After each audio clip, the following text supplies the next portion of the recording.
How you doing? It's your boy Joe Croom coming to you live from Las Vegas.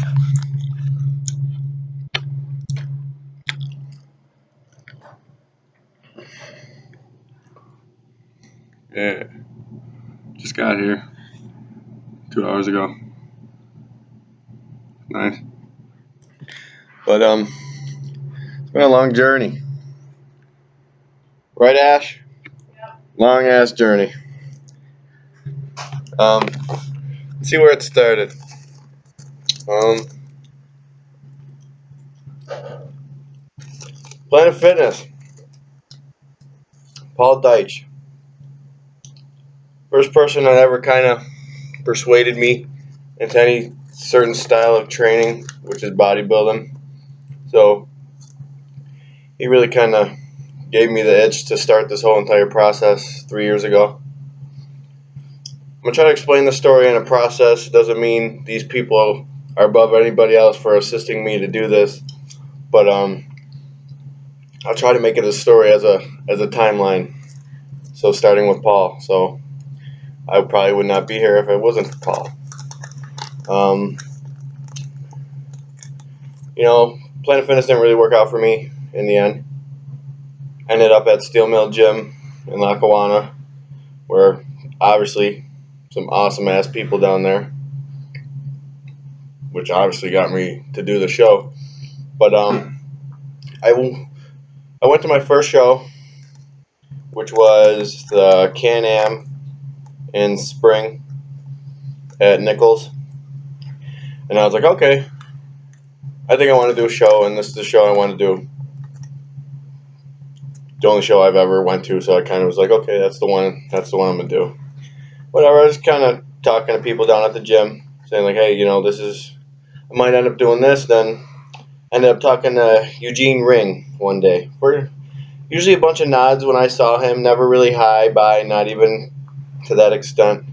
It was our first actual conversation. We ended up talking for about an hour and a half about DFAC. He pulled me in right away. I was like, okay. I obviously was nowhere near where I needed to be like, okay, I'm going to do a show. But I aimed for this one. I spoke to a couple people who kind of mentored me, through the whole entire process. Josh Perry, it's like, yeah, every time I talk to Perry, he's like, fuck yeah, Joe, yeah, fuck yeah. But he's like, you really think you can get that lean that quick? He's like, I mean, you should aim for spring. And I was like, okay, you're probably right. And then I ended up talking to a couple other people, and all they kind of had to say was the same thing. I was like, okay, maybe I'll wait it out. And then I went to my second bodybuilding show, which I was actually, or no, the Buffalo was my first bodybuilding show I ever went to. I was there rooting for the homie Scott Quinn, and I don't know, that made my adrenaline pump. I remember the post. I took a picture that night of myself, a blurry ass picture. And I was like, because everybody we were a unit when we were there, and everybody was supporting everybody, and I was just like, I felt like I watched my team perform because there was quite a few people from the steel mill competing in the Buffalo, and I was just sitting in the crowd, and I was like, I feel like I need to be up there and represent these people. So then that night, I came to the decision that it was go time. I mean, that next day, I was like, okay, I'm doing a show. Kind of try to line up a few things, figuring out where I needed to be, what I needed to do, things like that. I remember I took a picture and I wrote a long paragraph explaining exactly what I just explained. And I remember the picture came out pretty blurry because I actually set my phone down to take the picture of myself. And I was just like, oh, whatever. It was just an outline of myself. And then Larry Opiella commented it on. He's like, soon the vision will be clear, and it really fit to the mood of that picture. And I was like, okay, now that should have me motivated. So from there, it's like, okay. Then I found out Brian Sperduti, who came down to my gym Last year, after the fitness factory closed down. I don't know if it was the beginning of this year. I think it might have been. But he was there every time I was there. I worked there. We shoot the shit all the time. He's doing his own thing. He's like, yeah, I'm doing the defect too. I'm like, oh, I was thinking about doing that show. And I remember it was right when he was about, I'd say 25, 26 weeks out. He was doing YouTube videos down at the steel mill. I hooked him up with the camera because JCT. But I was like, okay, 26 weeks out. Okay, so went down there and did legs one day. Threw in the hashtag 26 weeks out. From there, I was like, okay, this is real. I displayed that I'm doing a show. Everybody knows I'm doing a show, so there's no backing out now. It's go time. Joe's got to do a show. He told everybody. At that time, I was 289 pounds. Um, Pretty much when just pissing in the wind. I'm not a fan of having a trainer. Just because I know what workouts work best for myself, but obviously everybody could think different, or people just need to push things like that. Which I love training with people. I've trained with people in the past, things like that. A workout partner is more what I aim for. But nutrition, is a toss up. Losing weight, yeah, that's easy, but you want to do a bodybuilding show, that's a whole nother animal. What tracking things. I do it differently. I didn't do it differently, but there's many different ways to do it, and people obviously do it different ways, and you see how it works for everybody else because not everything works for you because it works for somebody else. There was the if it fits your macros, which I was never a fan of in the beginning. Which I'm not saying I'm not a fan of it now because obviously it works because Brian got his pro card, so hashtag Pop Tarts, and Team Pancake. But yeah, I was willing to do the bro diet as long as that it took to get me where I needed to be. So I started dieting myself. Actually, I started 2,900 calories, kept my protein up decently high. I think I started my carbs around like 310. Fats were about 100. Then I slowly brought them down for 4 weeks. I lost about 25 pounds on my own. And then I kind of came to the conclusion like there's no reason to try to be a superhero, and do everything on your own just to tell everybody you did it on your own. Because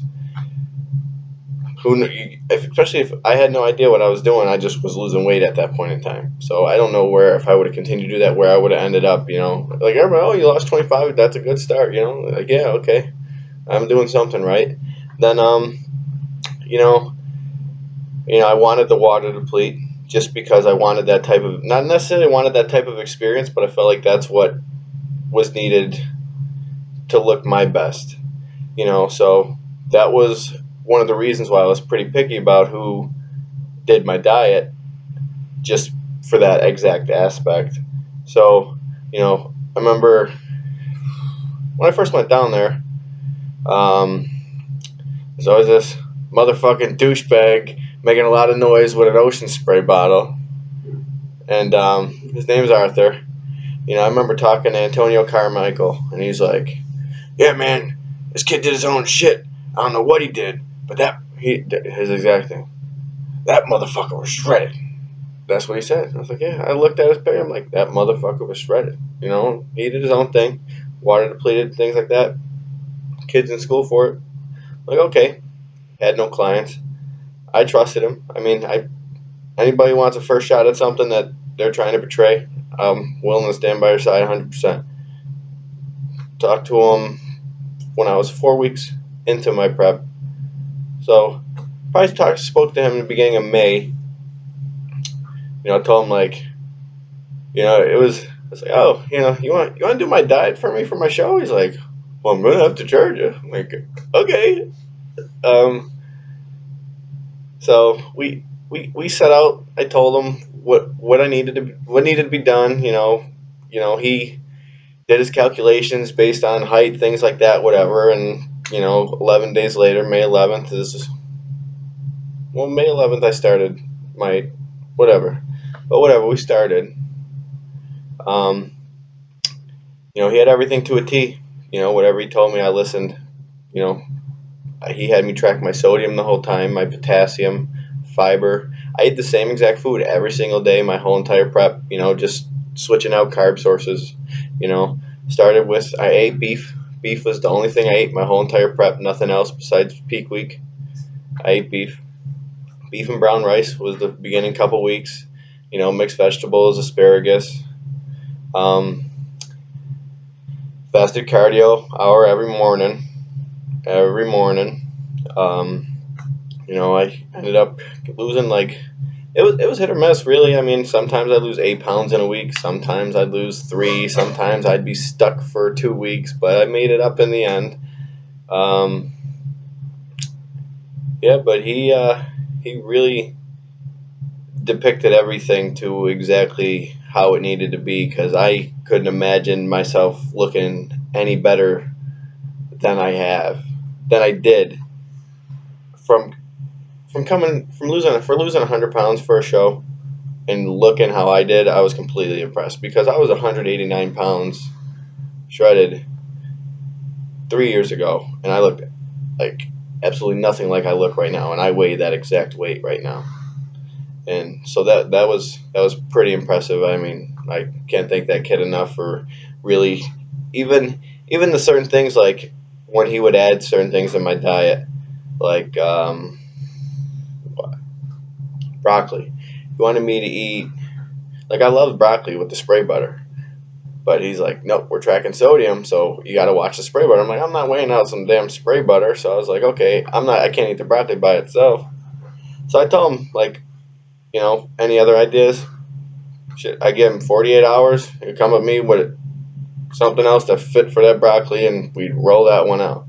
So it was never like, I'm telling you to eat this and that's it, nothing else. He really worked with you. Like if you're like, I'm kind of getting tired of this, like, oh yeah, you're gonna be being a bitch about it, but whatever. He kind of threw in everything else for me. Like at the end, I hate lettuce. I hate lettuce. He had me eat a shit ton of lettuce at the end. It was easy when I had chicken in it for peak week. And I was like, dude, I can't do this lettuce. It's like, all right, well, we're gonna switch it to zero point 0.7 ounces of broccoli because that's equal and the same in potassium, calories, and the whole nine. Okay, I can eat 3 pinches of broccoli all day. Okay, So, I mean, but he really, every morning texting me my weight. What's your weight? He's really on me. Not like I needed it, but he really made sure everything that needed to be done was done, regardless. You know, Arthur Nowak, he really got me here. He did his thing. I mean, I did my thing too, but yeah, we rocked that one out. I mean, I would do a list of thank yous, but I mean the list would be too long, and I don't want to leave anybody out. But I will say some names because I mean, there was definitely people who really rocked with me the whole entire time. David Wells, especially, he's just a motivational mouth. Anything that comes out his mouth, you're just like, okay, let's do it. We're going. I remember he made me him and John Costa did a video. No, we didn't do a video. We were just working out doing deadlifts or something. And Dave, we were done working out, whatever, and Dave just pulls out his camera. He's like, 2015, we coming. I was like, oh shit, we are coming. So that was definitely a good boost to everything that was kind of portraying at that point in time. Definitely, even the people who just kind of popped in here and there to just kind of say what's up, how's everything going, like Scott Quinn, even going out. I remember the day, he was doing 6 reps. I was pretty far out from my show. I was like, I'll come out there and lift heavyweight at South Towns. I took my pickup truck out there. I was like, dude, I don't think I'm gonna make it out there in this truck. I ended up making it out there in the truck, and then we killed our workout. That's actually probably, I think it's one of my first videos, me and him working out on the YouTube channel, and we killed it, whatever. And I was on my way home. My truck died on like South Park, and I was in Blaisdell. I was like, dude, at least we worked out, So I mean, every time he come down the mill, he'd ask me, like, "What's up, dude? How you feeling? How you feeling?" Him in his cooler. Always asking what's up. Like, "Oh, want to pose? Let's pose." Turn your hands in, bring your elbows up, bring your lats out. Just little things. Everybody's always trying to help everybody. That's why I love the steel mill. As you can see, we really did our thing at the defect. The defect was the steel mill gym, plain and simple. Plain and simple. Everybody did awesome as well. Antonio Carmichael put his girls in there, and they fucking did their thing. You know, Battle of the Borders next week. Dave Wells is in there. Al Dunn is in there, and I will speak about him in a minute. Um, Jonathan, one of Scott's clients, who did win his class in the Buffalo, is in that as well. Mexico's in there. Boy, Dave, though, we know that one's coming. Been waiting for that one. Antonio's starting his peak week today. It's going to be a good show. I'm definitely going to be there. For sure. It's going to be a good show. But let's take a couple steps back before the show. Two or 3 weeks out.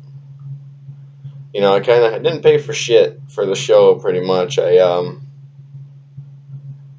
bought trunks earlier in prep, which obviously didn't fit me anymore. So I was like, okay, I got to buy trunks. Then someone told me I had to buy a membership for the defect, which I didn't really pay attention to until they kind of told me. And whatever, every other thing like that. So I signed up in the beginning of my prep, whatever. So that wasn't a problem. But everything started to kind of add up, and then I kind of realized, like, I don't have that much time to pay for this, and then I kind of realized I don't even have that much to pay for this. So it wasn't like oh my god, I'm broke kind of thing. It was just like I don't think I can do the show because I can't afford it. I remember I feel like I talked to one person, and that one person just kind of was like, you did a lot of work as is. I mean, I feel like I might even have just lost like 75 pounds at that point. I'm like, dude, you came too far to just not do this show. So I mean, they Al Dunn, the man, the myth, the legend, you know, went and spoke to everybody you could possibly speak to at the steel mill gym, or anything that would assist me to the defect show to help me take a couple steps further to get there. He hold on. He went, messaged everybody on Facebook, and told everybody, like, Joe needs something right now, kind of help him get to the show. So he spoke to a lot of people, a lot of good friends, definitely a lot of people at the steel mill. He came out. No, he messaged me. It's like, oh, because I was doing everybody's posing song for the show when right around we were 2 weeks out.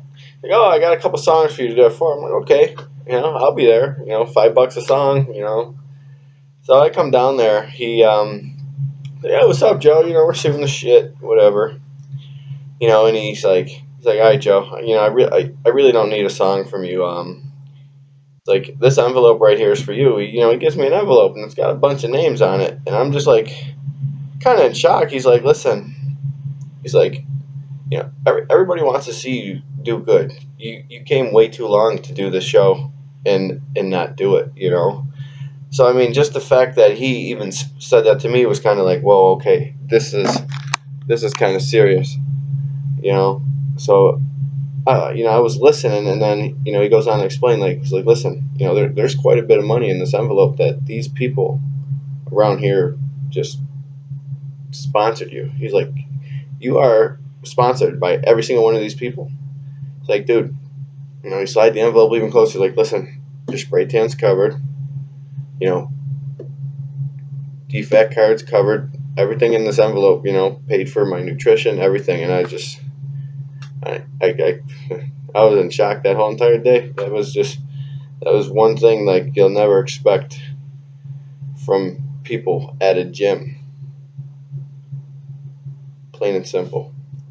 And I really appreciate that, that people went out of their way to support me, because I told you as soon as I received that envelope, I will not disappoint you guys. And I hope I didn't do that, because I went out there and I did my thing. It might not have been the best.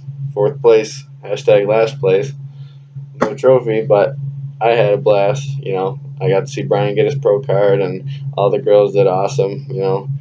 John, Johnny proposed to his girl. That was freaking awesome. Um, but yeah, I mean, I'd like to thank Kate DePasquale for doing my spray tan. She sponsored me through her own spray company, which was pretty awesome, because that helped out a lot. You know, put me on stage and made me look good. Um, I want to thank back to John Custard and Travis Opiala when we were speaking in the gym, and they're like, "Dude, just go home and sign up for the fucking DFAC show." It's like, there's no reason to sit here and keep, oh, we're this far out, and that's just like, oh, if I had a cheat meal, it's okay because I didn't sign up for the show yet. I went. They had in my head. I was like, it's like, Travis, I'll give you the money right now if I can just use your card, and I'll pay for this right now. It's like, nah, man. I run home. Like, I think I did. I think I wanted to pay for it so bad. I had my girlfriend's sister pay for it on her credit card, and I gave her the money. It's like, yeah, dude, it's go time. That fire was under. Everybody kept a fire under me, man.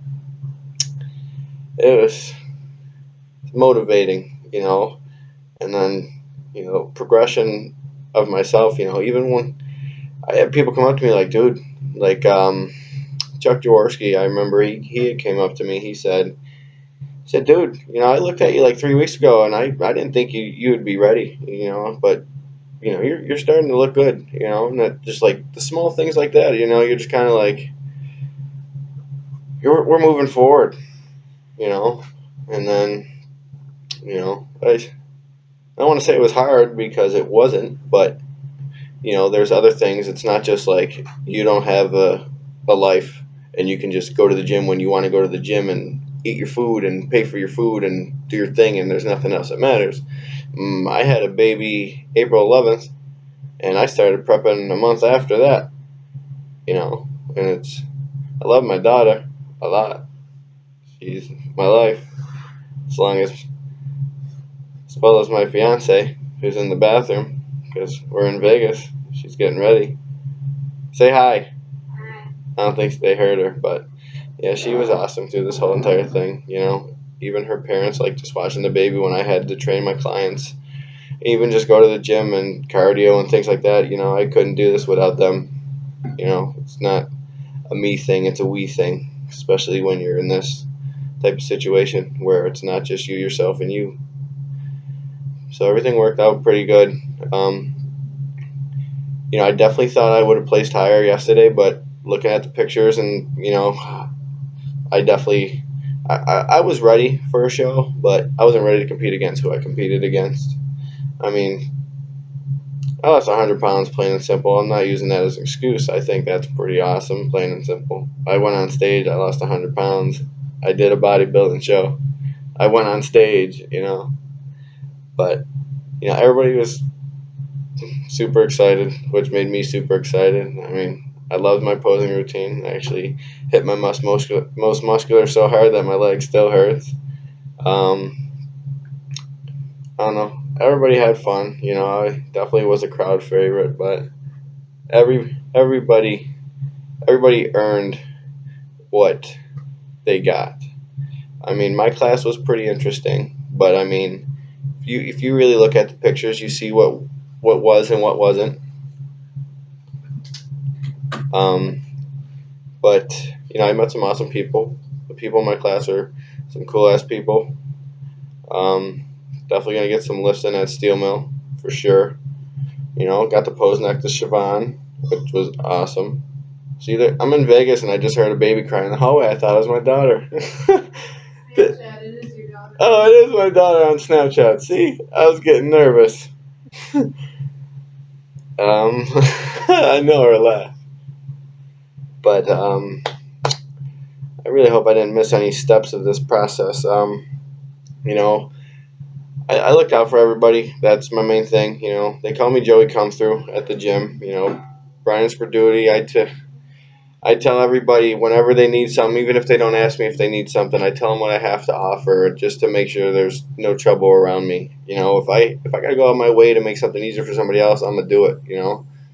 Anything like sure, you need something, but everything. Like I texted everybody after the show, who I felt kind of either didn't have a level head or didn't expect things to go as they were, and I just kind of telling everybody like, listen, we all got to go to the drawing board because we only got to go up from here. Plain and simple. We're a team at the end of the day. Josh Perry did it awesome. Freaking freak of mass. It was awesome. And Brian got his pro card, did his freaking thing exactly like I told him he would. Conditioning was on fucking point. Everything. David Wells helping with posing. David Wells helped out so much through this whole process. Even if it was minor things, I would just text him. Just like, hey, what do you think about this? What do you think about this? And his opinion. People tell me like, even if I see somebody struggling at the gym, I don't step on toes or anything like that because I know if you're trained by somebody else, whatever. I mind my own business. But some people like Dave. Dave is one of the best posers in Western New York. He will teach you how to pose everything. Like when I've been posing for 3 years. I'm not saying I'm a great poser or anything like that. But I I present what I had, and when I presented what I had to Dave, Dave would take it and just flip it. And then I'm looking at my poses now, and it's like, when they're calling your side chest, everybody's just like, bam, bring the chest over, flex your bicep, and just like, you gotta watch the hamstring, you gotta, dig your knee and bring your hamstring out. Don't forget about your obliques, let the air out, because it's not like they're calling out the pose and that's all they want to see, So I mean, I never took my shirt off in the steel mill, but I would pose with my cutoffs and shit like that, and Dave was the man. Then in the middle of my prep, David Estrada, he came and helped me out quite a bit. Big bodybuilder, big power lifter, good mentor. Um, he really helped me with most of my posing sometimes, and right towards the end, we set up my superset and drop sets regimen. I started that pretty early. My workouts, but I was doing supersets and drop sets for the last 8 weeks of my prep, but the last 3 training days was supersetted with drop sets, which was pretty intense. Which I had Arthur run me through, which worked out. I feel pretty good because my shoulders were sore yesterday, and I did them Tuesday. I mean, they're still sore, but I pumped up like 16 times yesterday. But I mean, I ate 2 donuts yesterday after the show, and I really haven't been able to eat anything since because it kind of made me feel sick. I still feel sick. I mean, I've been munching a bunch of bullshit here and there. I mean, I thought I was gonna go destroy a pizza after. It didn't quite work out as well. I still haven't had like a full meal yet because them donuts really messed me up. I mean, I got a bunch of candy up there. I got some Starburst stuff. These are pretty good. You should try these. And these are good. You know, but a bottle of champagne. This is my shit right here. I got like a couple of these. I actually had this for quite a bit. I've been saving this for this day. I'm not even supposed to be in Vegas. I was supposed to be in the Dominican, but Hurricane Joaquin had different plans. Yeah, Joaquin, whatever. He don't deserve a real name. I'm in Vegas, and anything happens in Vegas. I didn't even sleep yet. I haven't even showered. I wore deodorant. I put deodorant on. That was one thing I was excited for.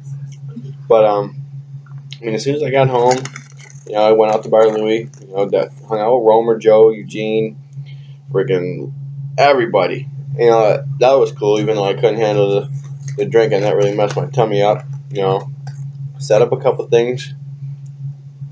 You know, for my up and coming ship. I'm actually going to be putting out a video series of training. definitely some special guests, possibly some people who I've competed against. You know, that's going to be really fun. But yeah, this is a half-hour video, which is pretty long. I feel like I might even be talking to myself. So I'm gonna just leave on that note, and just stay tuned for things to come. And thank you everybody who had a part of my process and your thing. Do I look good still? Okay.